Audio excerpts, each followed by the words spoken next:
Boa noite, graça e paz.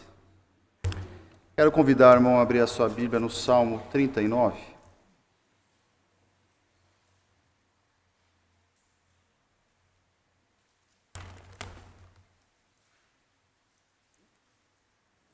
Salmo 39. Nossa igreja tem se destacado muito pelos seus louvores, pelos seus grupos musicais. Nosso coral está cada dia mais bonito, não é?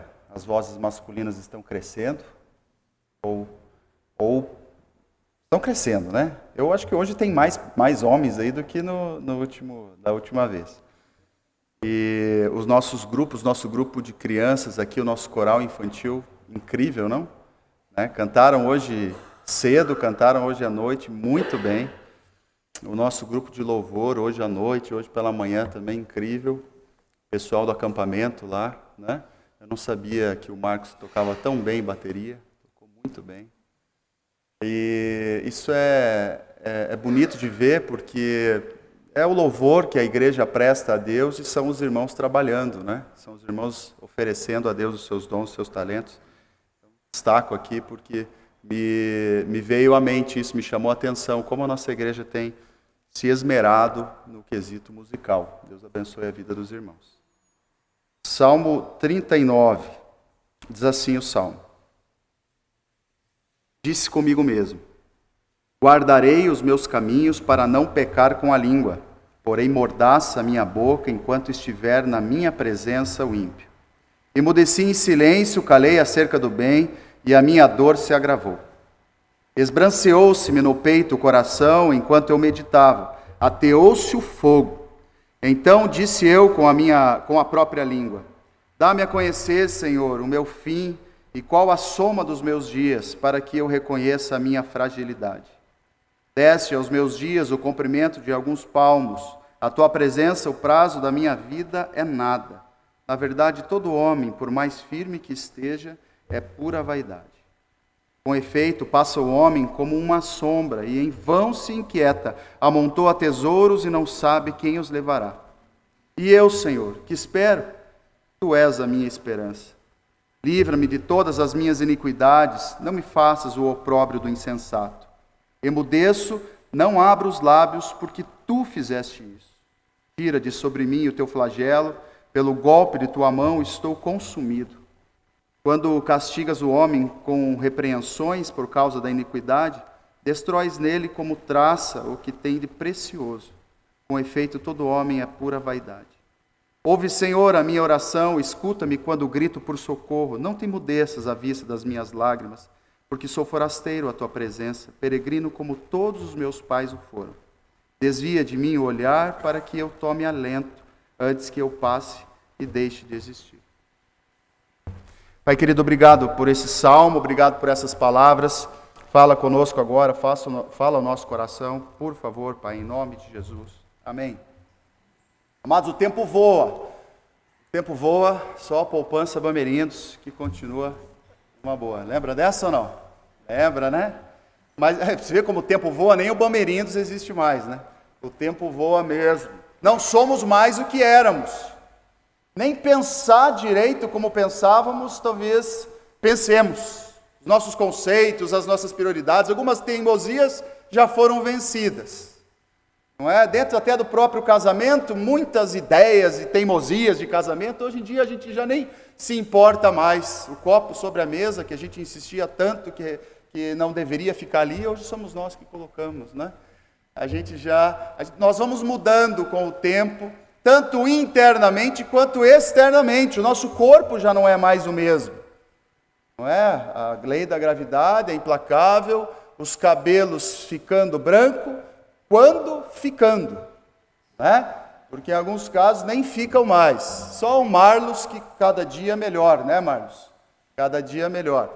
Mas o fato é que nós vamos mudando, passando, o tempo passa e nós entendemos e vamos entendendo cada vez mais e precisamos o que é a vida, o que é a efemeridade da vida, como a vida passa rápido.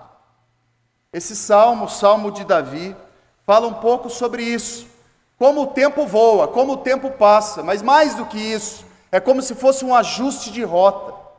Davi pede a Jedutum, um cantor, um homem conhecido, talvez o melhor deles na palavra, em Crônicas já foi chamado, para colocar melodia às palavras de Davi, e agora aqui Davi chama Jedutum e diz: olhe, eu escrevi algumas palavras, quero que você cante.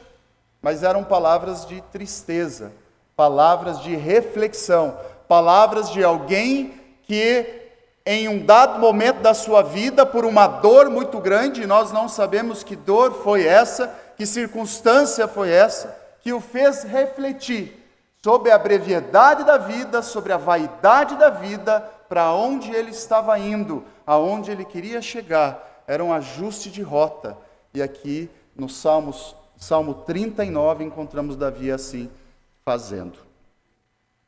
Talvez refletir um pouco sobre a vida era de família. Ele levou talvez isso para o seu filho. Salomão também era alguém que gostava de refletir sobre o que é a vida. Como é um sopro, como é vaidade e como é um vento. Abre a sua Bíblia, por gentileza, em Eclesiastes, capítulo 12. Eu quero pedir lá para o nosso querido Felipe, que está lá no computador, que coloque na nova tradução da linguagem de hoje. É muito usual da nossa igreja, mas gostaria de ler esse texto, os primeiros versos do capítulo 12 de Eclesiastes, na NTLH. Consegue colocar? Olha o que Salomão diz a respeito da vida, do que é a vida. Se não der, eu vou por aqui. Diz assim, olha lá, foi. Lembre do seu Criador enquanto você ainda é jovem. Palavras para nós, irmãos. Inclusive, fiquei sabendo que teremos uma homenagem às senhoras da SAF, não é? 80 a mais. Creio que são poucas, não? 12, todas. Não? Quase. Quase, né? Mas é uma reflexão que vale para elas, mas para todos nós. Olha só.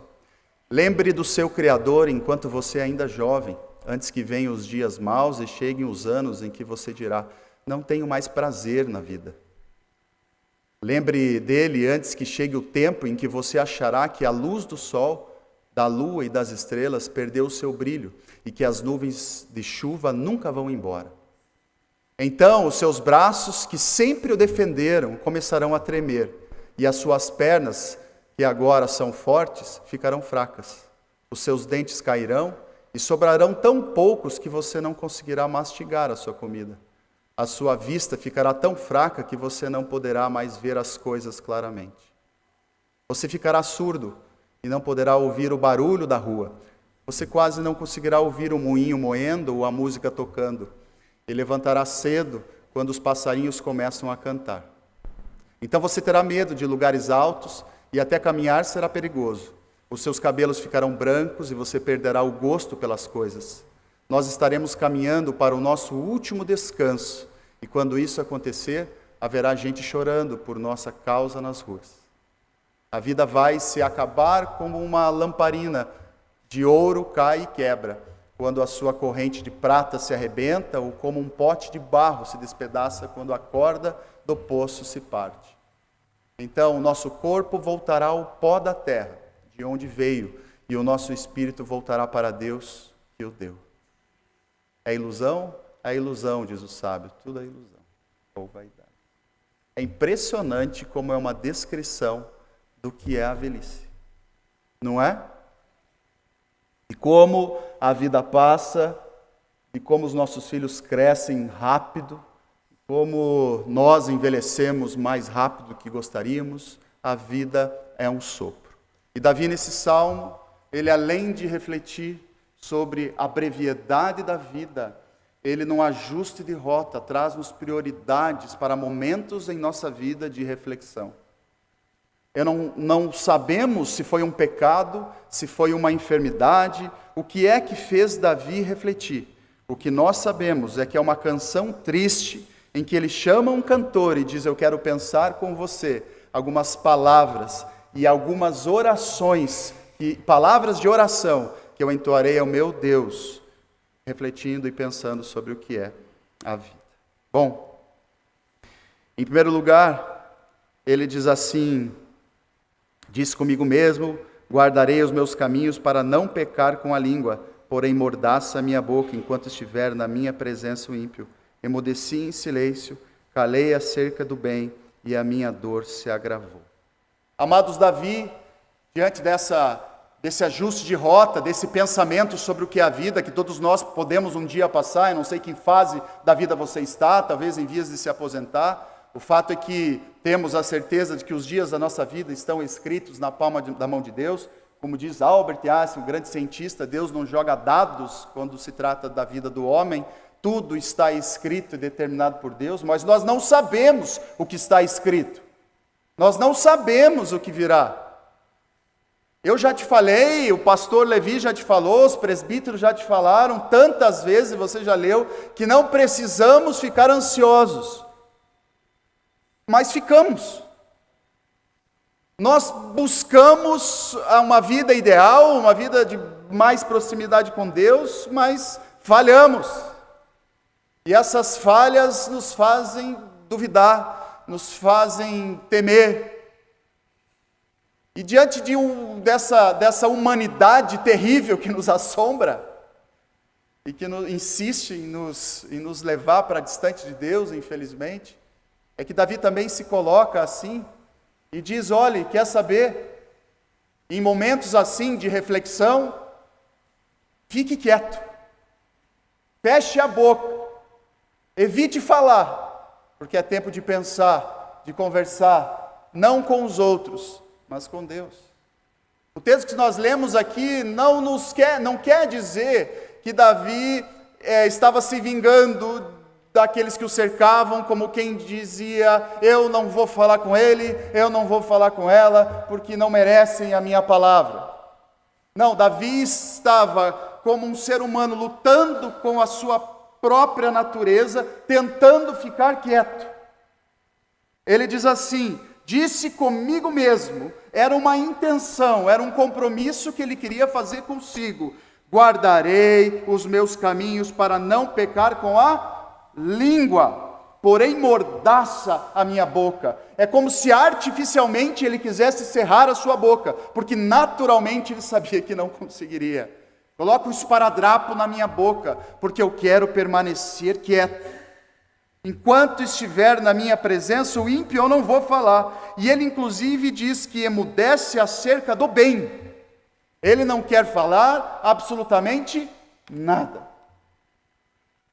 João Calvino, no comentário que faz a respeito desse texto, ele diz que Davi, à medida em que tentava ficar quieto, ele era confrontado, ele era tentado a abrir a sua boca, como alguém que se propõe a fazer o bem, mas a sua carne, o diabo e o mundo se colocam contra essa resolução, empurrando-o ao contrário.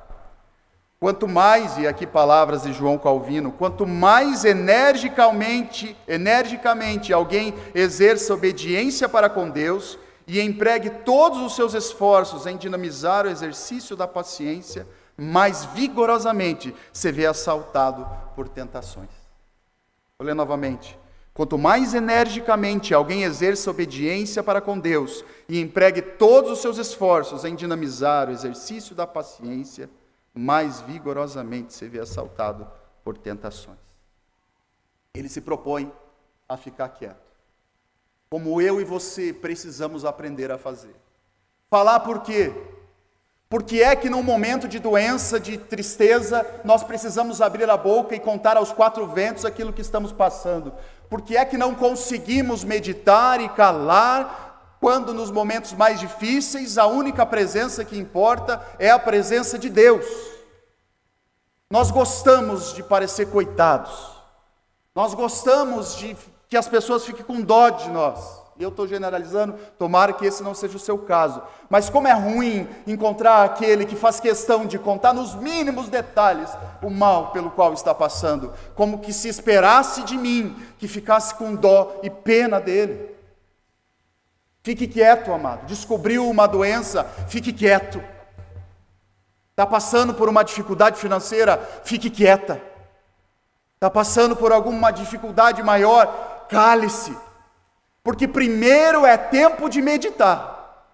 Primeiro é tempo de entender que mensagem Deus quer me trazer. Para que depois, num dado momento, no momento em que as portas se abrirem para uma conversa com alguém que conheça a Deus e possa te fazer bem, você compartilhe. Mas de nada vale contar os seus problemas aos seus inimigos e muitas vezes até aos amigos que mal podem te ajudar.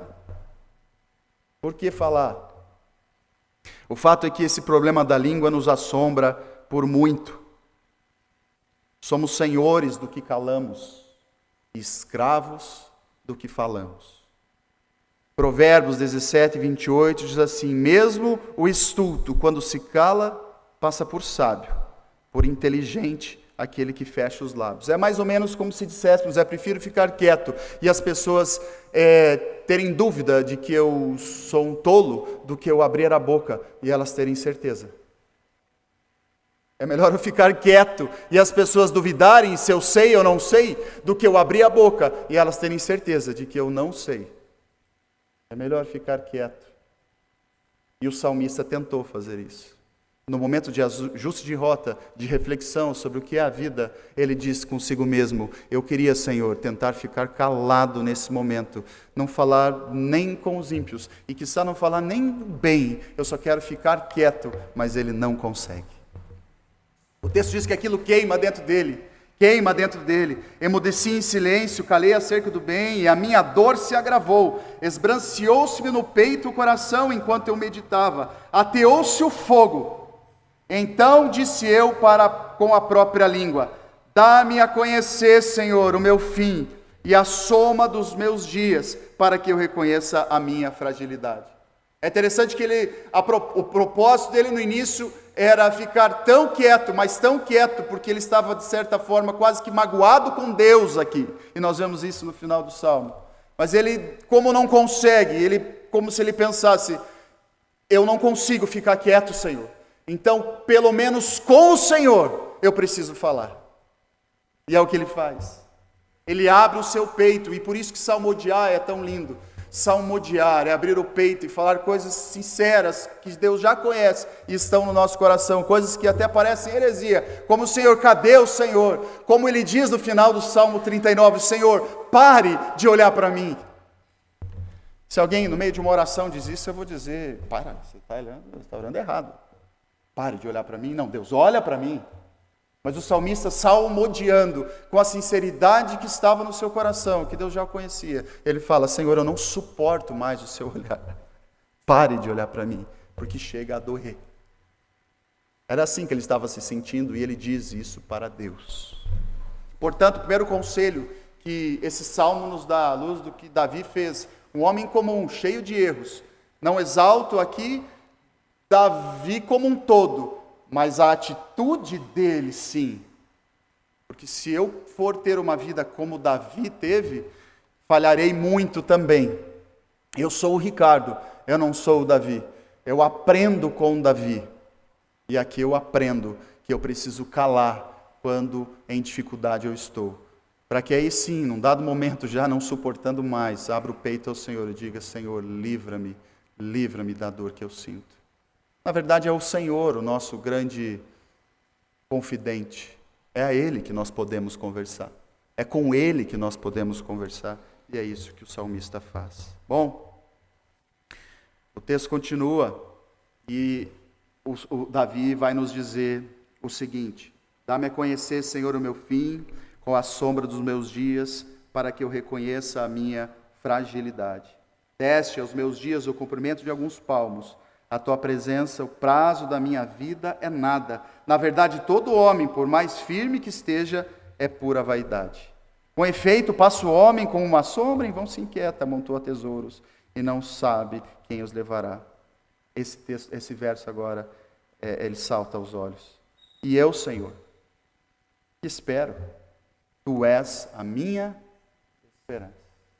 Então, em uma reflexão, em um momento de conversa com o Senhor, em uma oração de pesar, quase que de tristeza. Ele diz: Senhor, olhe, eu reconheço que diante do Senhor eu sou nada, o prazo da minha vida é nada. Na verdade, todo homem, Senhor, por mais firme que esteja e mais importante que pareça, é pura vaidade. E eu, Senhor, o que eu posso dizer para o Senhor? O que eu posso dizer é que eu sou sombra e que a minha esperança vem do Senhor. Ele diz a Deus: eu só posso esperar alguma coisa se for de Ti. Eu não sou nada, eu não sou a fonte, de mim não emana o bem. As soluções não estão em mim, as soluções estão no Senhor. Tu és a minha esperança, Senhor. Esperança de perdão, porque conhecemos a vida de Davi. Esperança de alívio para a alma. Esperança de proteção, porque disso ele precisava. Esperança de sustento, esperança de saúde. Palavra de Deus para você essa noite, meu irmão. Deus é esperança. Diante da brevidade da vida e da falibilidade do homem, quando eu e você não emanamos o bem e não há em nós a cura, ao contrário do que tanto se diz, que o querer é poder, eu posso querer muito alguma coisa e não ter. Eu posso querer muito ir para o céu e não ir. Eu posso muito querer dinheiro e ele não veio. Eu posso muito querer ser curado e não ser. Eu posso querer tanta coisa, mas que se Deus não quiser, eu não terei. E diante dessa verdade da falibilidade do homem, algo parecido com isso, dessa pequenez humana, o salmista diz que ele só poderia esperar do Senhor. Esperança de perdão, esperança de proteção, esperança de sustento, esperança de saúde. Colossenses capítulo 1, verso 27 diz assim: aos quais Deus quis dar a conhecer qual seja a riqueza da glória deste mundo entre os gentios, isto é, Cristo em vós, esperança da glória. Bendito o homem, Jeremias 17:7, que confia no Senhor e cuja esperança é o Senhor. A esperança para as coisas terrenas, a esperança da vida eterna, a esperança da salvação imediata, a esperança da salvação futura. Essa é a nossa esperança, ela está em Deus. Romanos 8, 18 a 25, mas no final, verso 25, vai nos dizer: pois nessa esperança fomos salvos. Mas esperança que você vê, não é esperança. Quem espera por aquilo que está vendo, mas se esperamos o que ainda não vemos, aguardamo-lo pacientemente. Esperar aquilo que não se vê. Isso é fé. É isso que Deus espera de você, meu querido. E nesse ajuste de rota, nessas reflexões que a vida nos impõe, em uma morte, em uma perda, quando eu me vejo diante de uma situação, eu digo: e agora, Senhor? Quando eu preciso olhar para Deus de uma forma tão especial, a ponto de aliviar uma angústia que me atormenta e que me faz questionar o que é a vida, é preciso ter fé, é preciso crer que eu tenho um Deus real, não é um Deus que sai da boca do coach do Instagram, do Facebook, com dicas sobre como viver melhor. É um Deus pessoal, de intimidade, aquele que eu conheço como você não conhece, porque as experiências que eu tive são diferentes das suas. Aquilo que eu sei sobre Deus, talvez você ainda não saiba. E aquilo que você sabe sobre Deus, talvez eu ainda não saiba, porque Deus é pessoal, Deus pode ser experimentado por meio da sua palavra. Se todos nós tivéssemos o grau de comunhão com a palavra ideal, talvez conhecêssemos em igual modo, em igual grau Deus, mas assim não é. Você conhece um tanto da palavra que eu talvez não conheça, portanto você conhece mais a Deus do que a mim. É verdade. Porque o Deus se mostra pela palavra. Por isso é importante ler a Bíblia. Por isso é importante viver a Bíblia. Porque essas experiências que eu tenho com Deus emanam daquilo que eu conheço sobre Ele. E eu conheço lendo essas Escrituras. A intimidade do Senhor é para aquele que o teme, aos quais Ele fará conhecer os seus segredos. Deus tem segredos e Ele conta para aqueles que o temem. Imagine que lindo isso, Deus contando um segredo para você. Segredos que eu não sei, porque eu ainda não atingi o grau de intimidade que você tem. E é esse grau de intimidade com o Senhor que me faz ter a fé suficiente, me dá mais fé. Pode ser que o tanto de fé que eu tenha seja menor do que o que você tem, mas o que precisa ser igual para todos nós é a vontade de buscar a Deus, para que tenhamos cada vez mais fé, para que nesses momentos de dificuldade, de ajuste, de reflexão sobre o que é a vida, nós possamos dizer como Davi: e eu, Senhor, o que eu posso esperar de tudo isso, dessa efemeridade do homem, do que é a vida? Eu só posso dizer uma coisa: a minha esperança, ela está no Senhor. É o Senhor que é a minha esperança, a Ti eu recorro, é o Senhor quem pode me livrar, é o Senhor quem pode me fazer feliz, é o Senhor que pode ajustar a minha vida, o meu casamento, o meu emprego, seja o que for, é o Senhor. A minha esperança está no Senhor. Quero calar-me, Senhor. Quero fechar a minha boca e falar somente contigo. E quero crer em Ti, Senhor, a ponto de entender que só no Senhor está a salvação para a minha vida, a minha esperança. Por fim, ele coloca os olhos no céu. Esse texto está recheado de uma grande verdade. A nossa vida passa rápido, nós somos como sopro, nós somos como vento, e o que vale de fato a pena nessa vida é olhar para o que é eterno. Versos 5 e verso 6. Eis que fizeste os meus dias como palmos, o tempo da minha vida é como nada diante de ti. Na verdade, todo homem, por mais firme que esteja, é totalmente vaidade. E aqui é lindo, porque o texto, se tem na sua Bíblia, deve estar escrito lá, Selá, pausa. É como se nessa música feita por Davi, ele quisesse que agora, nesse momento, nós fiquemos em silêncio. E reflitamos sobre essas palavras. Eis que fizeste os meus dias como palmos, o tempo da minha vida é como nada diante de ti. Na verdade, todo homem, por mais firme que esteja, é totalmente vaidade. Pausa. Vaidade. Na verdade, todo homem anda numa vã aparência. Na verdade, em vão se inquieta. Amontoam riquezas e não sabem quem as levará. E aí, quando eu conheço a palavra, quando eu combino esse texto com outros que são de conhecimento da igreja, nós vemos que o homem ajunta riquezas de fato e não se pergunta: para que ajunto eu tanta coisa, se meu tempo é tão breve aqui? Louco, essa noite pedirão a tua alma, e o que tens preparado? Para quem será? Por que ajunto eu em celeiros e não me pergunto: para quem ajunto eu? Ou para que desejo eu ter tanto, se não me pergunto nunca? Para quê? Quem o levará? Bom, o apóstolo Paulo, em 1 Coríntios capítulo 7, verso 31, diz assim: a aparência desse mundo passa. A aparência desse mundo passa. 2 Coríntios capítulo 4, verso 18, portanto, nós não atentamos às coisas que se veem, mas nas que não se veem, pois as que se veem são temporais, e as que não se veem são eternas. Sabe o que eu quero dizer aqui? Precisamos viver inserindo eternidade naquilo que fazemos. Porque senão vai passar mesmo, e o efeito que nós tivemos nesse mundo será pequeno. A marca que deixamos não valerá de nada. O que fica é o que é eterno. E eu preciso então viver essa eternidade, semeando eternidade na vida das pessoas que passaram por mim. Mas como é que faz isso, pastor? Talvez eu seja um dentista, você seja uma dentista, seja um engenheiro. Os dentistas, para mim, têm a maior e a melhor oportunidade de evangelizar, como poucos têm. Que é uma pessoa sentada ali que não pode falar. E você pode. O dentista pode.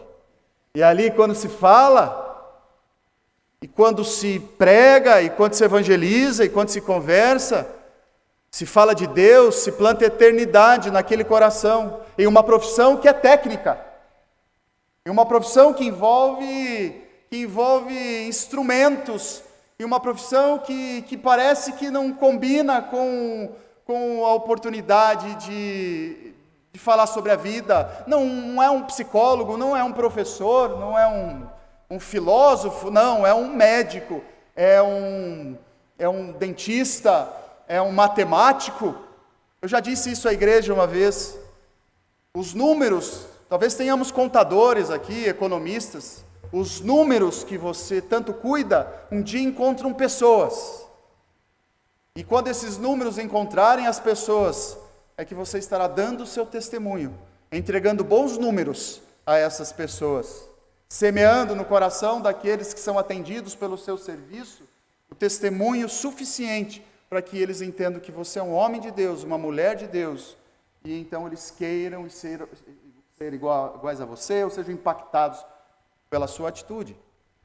Eu preciso inserir a eternidade à medida em que, quando eu converso com os meus filhos, converso com a minha família, eu falo de valores eternos. Colossenses capítulo 3 vai dizer isso: buscai as coisas lá do alto, não as que são aqui da terra, porque as que são aqui da terra são corroídas facilmente. Se fosses ressuscitados juntamente com Deus, buscai as coisas que são de Deus, as coisas que são lá do alto. É isso que nós precisamos fazer. C.S. Lewis, em um livro que todos nós um dia já ouvimos falar, chamado Cartas do Diabo ao Seu Aprendiz, ele fala, ele dando um conselho, esse livro é interessante, eu já comentei dele também. C.S. Lewis, numa ficção, fala de um diabo tio que dá instruções para um diabo sobrinho, tentando então tirar um membro da igreja. O diabo sobrinho cometeu uma falha e permitiu que então, na ideia do livro, que aquele homem se convertesse. E ele manda uma carta para o diabo tio dizendo: eu falei, pode me punir. E aí o diabo tio diz: calma, ainda muita coisa pode ser feita.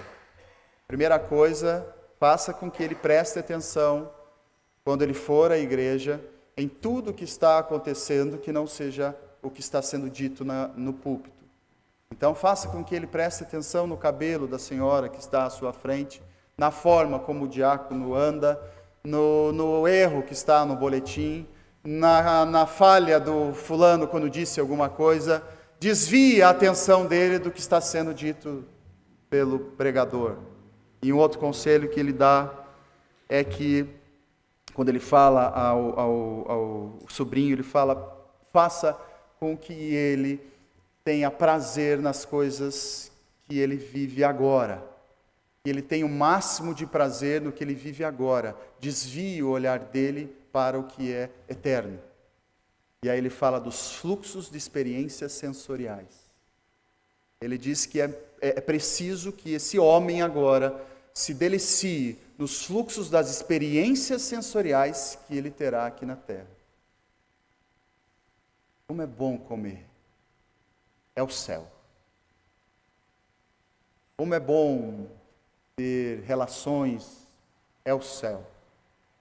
Como é bom poder viajar. Eu viajaria a vida inteira. Gastaria todo o meu dinheiro nessa viagem. E não compraria nenhum banco para a igreja. Brincadeira.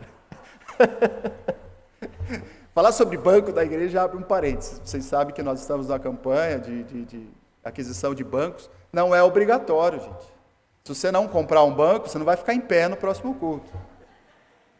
Tá? É para quem pode, nesse momento, tem condições. Quiser comprar mais de um banco, 2, 3, pode comprar. Mas se não tiver condições agora, está tudo bem. Um dia lá, Deus te abençoa. Você fala: lá atrás eu não pude, mas agora eu posso. Então, fechando parênteses aí. Mas essas experiências sensoriais querem nos fazer pensar que o céu é aqui. Não é? E não é aqui. O céu, a vida eterna já começou. Somos eternos. Para a vida ou para a morte. Não é? Mas o céu, hoje o Dani na mesa disse assim: no céu não vai precisar ter sol, porque as casas serão de ouro e o ouro brilha. Não é lindo isso? Imagine as nossas casas de ouro, as ruas diamante, pedras preciosas, esse é o céu que nos espera. Tomara que seja literal, mas se não for, também será lindo, como um lugar incrível em que João nem conseguia descrever, de tão brilhante e precioso que é. Mas essa é a eternidade. E vivamos, portanto, aqui, é o que Davi quer nos trazer nesse salmo também, como alguém que entende que tudo passa muito rápido e é preciso viver olhando para aquilo que é eterno, plantando eternidade no coração das pessoas que estão ao nosso redor, porque é isso que fica. Quando Deus fala a Abraão a respeito de que ele seria pai de uma grande nação, se eu olho somente para a vida de Abraão, eu penso que essa promessa não se cumpriu, não é? Ele foi pai de Isaac, de Ismael, mas eu entendo que a eternidade na vida de Abraão faz com que essa promessa se cumpra com os filhos dos seus filhos e dos seus filhos, nós. Aquilo que Abraão ensinou para os seus filhos foi para os seus netos, que foi para os seus bisnetos, que foi escrito, que está aqui e que hoje gera eternidade no meu coração e que é eternidade na vida de Abraão, que se faz vivo todas as vezes que nós mencionamos o seu nome, pelos bons testemunhos que deu. Nós nos fazemos eternidade quando depois que morrermos, os nossos filhos falarem sobre nós. O meu pai, a minha mãe era assim. Ali nós ressuscitamos. Ali nós nos fazemos vivos novamente por aquilo que ensinamos aos nossos filhos. Pode ser que seja a morte eterna também, quando nossos filhos, tomara que isso não aconteça, lembrem do quão mal ou ruim nós fomos. Mas não, que eles lembrem do que é bom, do que é de Deus, por meio de tudo aquilo que nós ensinamos e que vem da palavra e é eterno e é bom. Eu vou encerrar pedindo para que Deus, por meio da sua graça, nesses momentos de reflexão sobre o que é a vida, e a vida passa rápido, muitos de nós temos mais passado do que futuro, não é? Muitos de nós temos mais passado do que futuro, e nós, hoje, lembremos que melhor é calar do que falar. E nós lembremos que a nossa esperança, ela está em Deus, e os nossos problemas são resolvidos nele, não a partir de nós. E que, sim, devemos viver como quem é cidadão do reino, cidadão do céu, valorizando as coisas que são lá do alto, não as que são aqui da terra. Portanto, o carro, a casa, tudo isso é muito importante, mas é menos importante do que as pessoas que Deus tem colocado em nossa vida e precisam ser abençoadas pelo exemplo e até pelo sustento que podemos dar a elas. Amém? Obrigado, Pai, pela palavra que o Senhor nos dá essa noite. Obrigado porque o Senhor é o nosso sustento. E o salmista, na sinceridade dele, Davi, passando por um momento ali difícil, de reflexão, de dor, ele nos traz mensagens que vêm também do seu coração, são reforçadas pelo seu filho, que sempre confiou em ti e que sempre falou só o necessário com quem precisava falar, e que sempre pregou o que é eterno, pensando nas coisas que são do céu e não das que são da terra. Assim nós queremos ser também. Nós oramos em nome de Jesus. Amém. Nós vamos cantar agora, por gentileza, fiquemos todos em pé. Não, na verdade, né? Acho que o coral vai cantar, podemos permanecer sentados.